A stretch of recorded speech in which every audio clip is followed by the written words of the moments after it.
Et nous sommes avec Romain Daubry de la cellule Info Expert de Bourse Direct. Romain, on a vu vendredi le CAC 40 accrocher péniblement les 5600 points, j'ai envie de dire sans entrain et sans volume. Est-ce qu'on va réussir à préserver ce seuil et quelles sont les valeurs à suivre aujourd'hui ? Bonjour Christophe. On va le préserver peut-être un peu difficilement. Alors, on connaît une très belle progression depuis le 15 août dernier.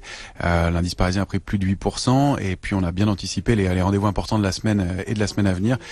Jeudi, on aura la réunion de la Banque Centrale Européenne et puis dans 10 jours la Fed, la Banque Fédérale Américaine. Les investisseurs ont anticipé très positivement ces rendez-vous. Ils vont probablement marquer un peu le pas, prendre peut-être un petit peu de bénéfices en amont de ces rendez-vous qui sont cruciaux pour les semaines à venir. Alors on a acheté aussi les détentes du côté de Hong Kong et puis du conflit commercial sino-américain.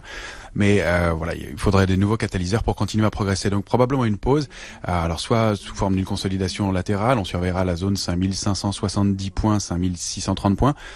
Mais on peut retracer sans problème jusqu'à 5530 points sur l'indice parisien sans remettre du tout en cause la tendance haussière. Et le niveau d'alerte, il est assez loin puisque il se situerait en dessous des 5440, 5400 points. Donc une progression importante qui est plutôt harmonieuse. Des investisseurs qui se montrent prudents, donc c'est plutôt signe de hausse. Et le mouvement reste, à mon sens, résolument haussier dans les jours à venir, même si on va assister à quelques pauses ou prises de bénéfices dans les heures et à très court terme, dans les heures à venir et à très court terme. Donc voilà, un marché qui est plutôt serein et qui va marquer une petite pause après une bonne progression. Alors on surveillera cette semaine bien les valeurs et les secteurs qui ont progressé beaucoup la semaine dernière.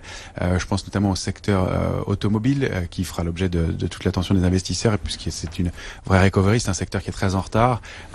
Les valeurs dont Renault notamment, qui fait l'objet d'un nouveau scandale, enfin le groupe Renault-Nissan, que vous avez largement évoqué précédemment, et puis Air France aussi qui annonce cette semaine un transport de passagers en hausse. Et les secteurs qu'on surveillera, eh bien, sont les secteurs qui ont bougé la semaine dernière avec des valeurs en retard comme ArcelorMittal ou encore le secteur des technologiques qui a bien progressé, et le secteur du luxe qui manifestement a fait l'objet d'un regain d'intérêt après une phase de pause et une consolidation de quelques semaines à quelques mois. Donc voilà, un marché qui est plutôt serein mais qui va probablement être un petit peu plus calme dans les heures à venir. Merci beaucoup Romain.